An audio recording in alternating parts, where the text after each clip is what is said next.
कि किसी भी व्यक्ति को निरोगी होना है, रोग मुक्त होना है, तो अपने जीवन में 3 बातों का ध्यान रखे। अपना वात, पित्त और कफ, तीनों का संतुलन रखे। वो 3 तरह के दोष हैं हमारे शरीर में, वात, पित्त, कफ। आपने सुना होगा ये त्रिदोष आधारित शरीर है। जब वात बहुत बिगड़ जाता है तो 80 से ज्यादा रोग आते हैं। जब पित्त बहुत बिगड़ जाता है तो लगभग 46 से 50 रोग आते हैं। और जब कफ बिगड़ जाता है तो 28 रोग आते हैं। और वात, पित्त, कफ तीनों बिगड़ जाएं तो 148 रोग आते हैं। सर्दी, खांसी, जुकाम से लेकर और कैंसर तक जो आखिरी रोग माना जाता है, ये सब वात, पित्त, कफ के बिगड़ने का खेल है। तो इस देश के आयुर्वेद चिकित्सा के सबसे महान लोगों में से कुछ नाम आप जानते हैं, जैसे चरक ऋषि, जैसे सुश्रुत ऋषि। ऐसे एक ऋषि हुए बाघभट्ट। बाघभट्ट ऋषि ने एक पुस्तक लिखी है, उसका नाम है अष्टांग हृदयम, और एक पुस्तक लिखी है उसका नाम है अष्टांग संग्रहम।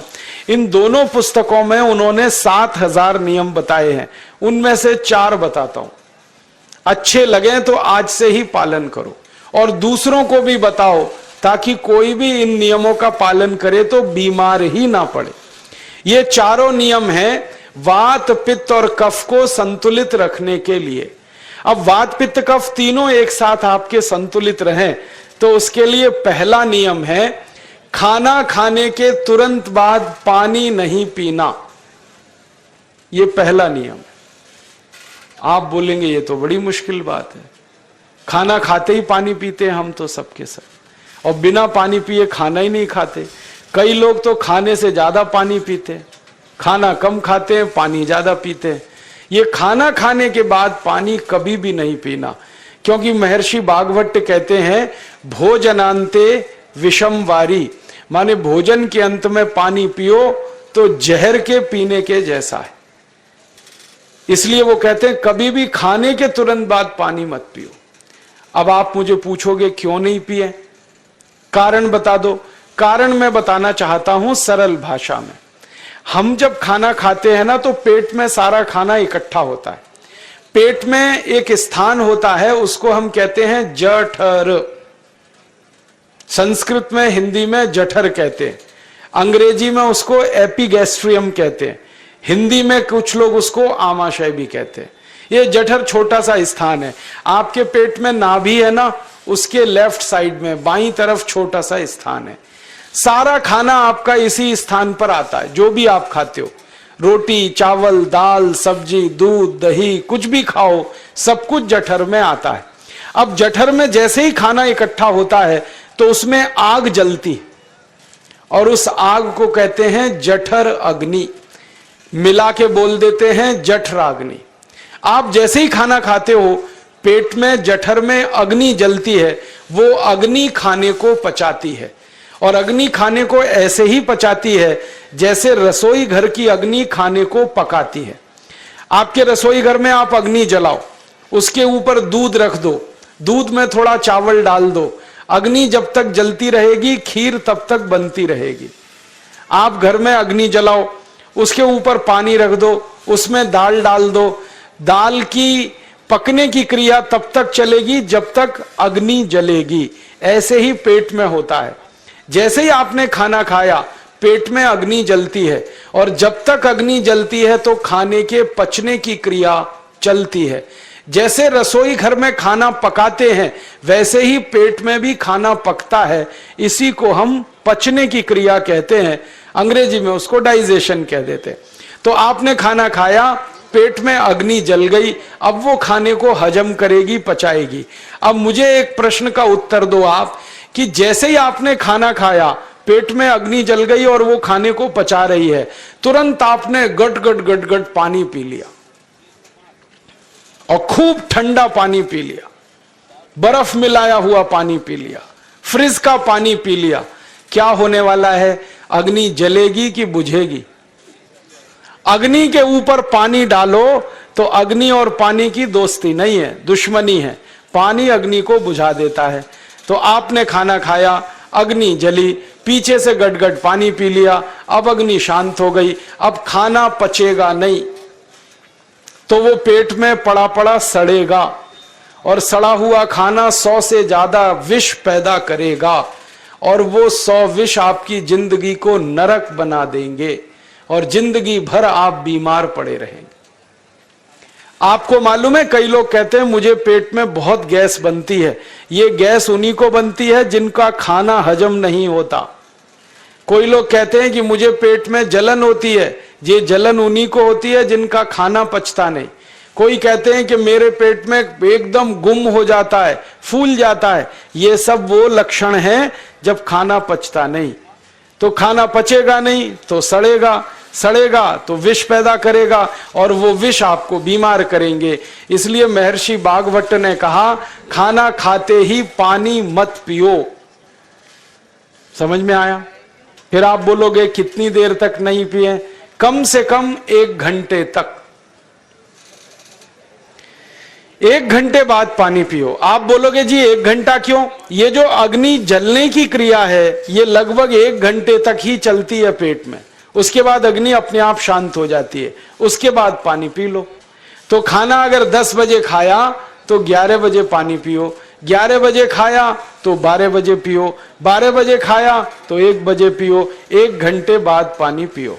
अब आपके मन में यह सवाल आ सकता है कि खाना खाने के पहले पी लें क्या?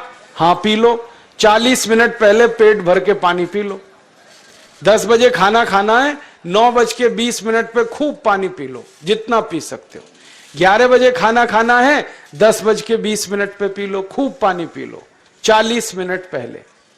आप और एक सवाल पूछ सकते हो कि अच्छा ठीक है, खाने के बाद पानी तो नहीं पिएंगे, कुछ और पी सकते हैं क्या पानी को छोड़कर? तो उसके लिए भागवत जी कहते हैं कि खाने के तुरंत बाद अगर पीना है तो दही की लस्सी पियो, मट्ठा।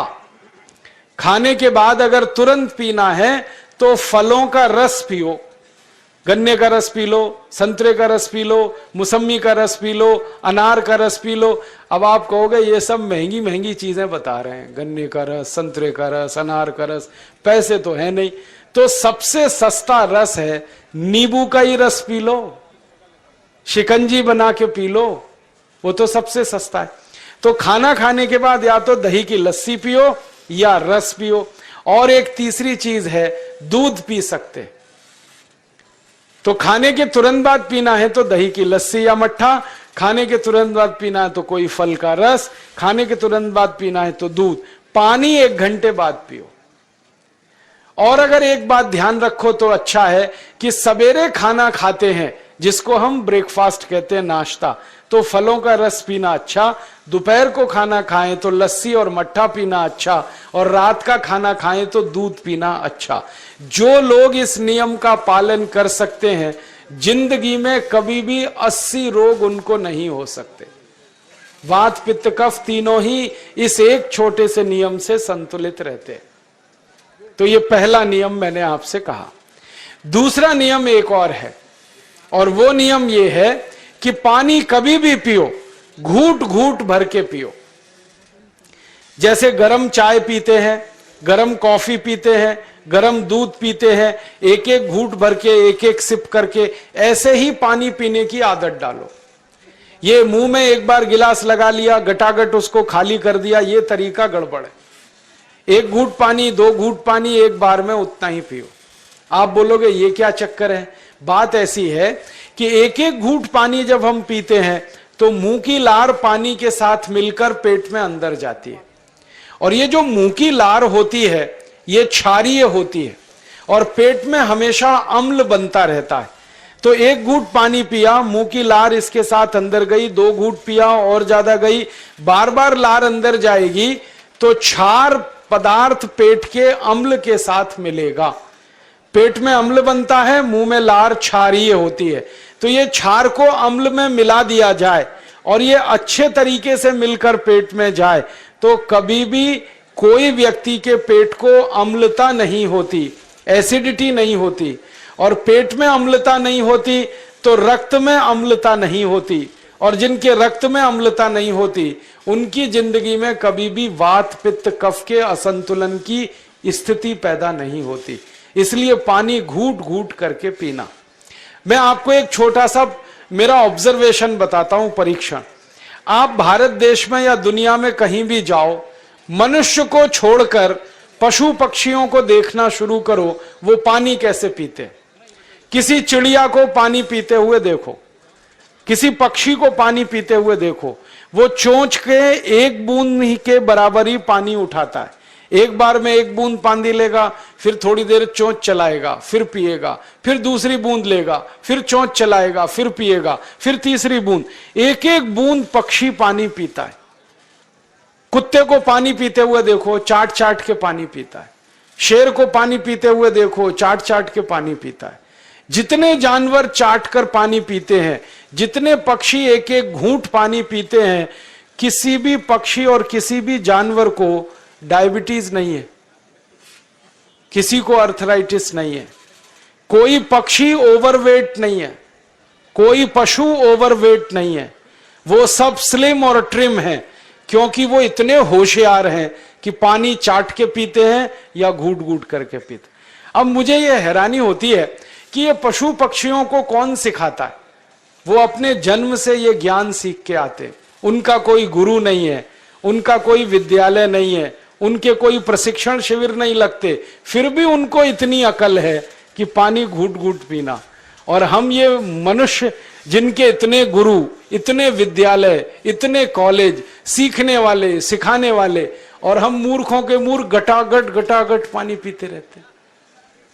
तो पानी पीने का तरीका बदल दो, घूट घूट भर के पानी पियो। ये दूसरा नियम है। तीसरा नियम है कि जिंदगी में कितनी भी प्यास लगे, ठंडा पानी कभी मत पियो।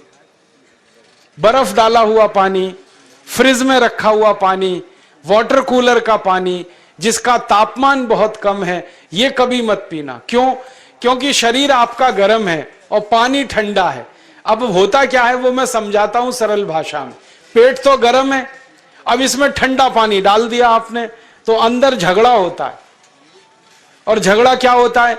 या तो पानी पेट को ठंडा करेगा या पेट पानी को गर्म करेगा। अगर पानी ने पेट को ठंडा कर दिया तो पेट के ठंडा होते ही हृदय ठंडा होता है, हृदय के ठंडा होते ही मस्तिष्क ठंडा होता है, मस्तिष्क के ठंडा होते ही आदमी ठंडा होता है, और आदमी ठंडा होते ही राम नाम सत्य होती है।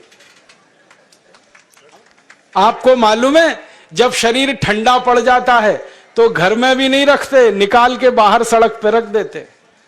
जो घर आपने बनाया अपनी मेहनत से, शरीर के ठंडा पड़ते ही निकाल बाहर करते हैं उस घर में से, और फिर चिल्लाने लगते हैं, लेके जाओ, जल्दी लेके जाओ, इसको जला के आओ। माने ठंडे शरीर की इज्जत नहीं है। तो ठंडा पानी क्यों पी रहे हो भाई? बंद कर दो। कोई जानवर ठंडा पानी नहीं पीता, कोई पक्षी नहीं पीता। तो आप ये ठंडा पानी पीना बंद करो, सादा पानी पीना शुरू करो। और गर्मी के दिनों में बहुत अगर आपको तकलीफ है तो मिट्टी के घड़े का पानी पी लेना, फ्रिज का और बर्फ का नहीं पीना। ये तीसरा नियम है। और चौथा और आखिरी नियम है कि आप सवेरे ही सवेरे जब सोकर उठते हो तो सबसे पहले पानी पियो। जैसे ही आपकी आंख खुल गई तो पहले 2-3 गिलास पानी पी लो, उसके बाद आप टॉयलेट में जाओ। उठते ही पानी पियोगे तो 2 फायदे हैं। पहला फायदा यह है कि पानी पेट में जाकर बड़ी आंत को साफ करता है, और जैसे ही बड़ी आंत की सफाई होगी पेट पे दबाव पड़ेगा और आप संडास घर में जाएंगे, 2-3 मिनट में पेट आपका साफ हो जाएगा। जिनका पेट सुबह एक बार में साफ हो जाता है उनकी जिंदगी में कभी रोग नहीं आता। इसलिए सुबह सुबह उठते ही पेट साफ होना जरूरी है। और उठते ही पानी पियोगे तो मुंह की जो लार है वो पानी के साथ मिलकर अंदर जाएगी। सुबह पेट में एसिड की मात्रा ज्यादा होती है, इसलिए लार का पेट में जाना बहुत जरूरी है। इसलिए सुबह उठते ही पानी पीना बहुत जरूरी है। ये 4 नियम हैं आयुर्वेद के। पहला नियम, खाना खाने के 1 घंटे बाद पानी पीना। दूसरा नियम, पानी को हमेशा घूट घूट भर के पीना। तीसरा नियम, कभी भी जिंदगी में ठंडा पानी नहीं पीना। और चौथा और आखिरी नियम, सवेरे उठते ही सबसे पहले पानी पीना। 4 नियमों का पालन जो भी अपने जीवन में कर सकता है वो वात पित्त कफ तीनों को संतुलित रख सकता है। और जिसका वात पित्त कफ संतुलित है उसके जीवन में बीमारी नहीं आती है, और जो बीमार नहीं पड़ते हैं वो स्वस्थ और तंदुरुस्त और सुखी रहते हैं। उनकी जिंदगी का खर्चा कम होता है और देश का भी बहुत सारा पैसा बचता है। आपको शायद मालूम है या नहीं, एक साल में हम जब बीमार पड़ जाते हैं भारतवासी, तो साल का करीब 6 लाख करोड़ रुपया हमारा खर्च हो जाता है उन बीमारियों का इलाज करने में।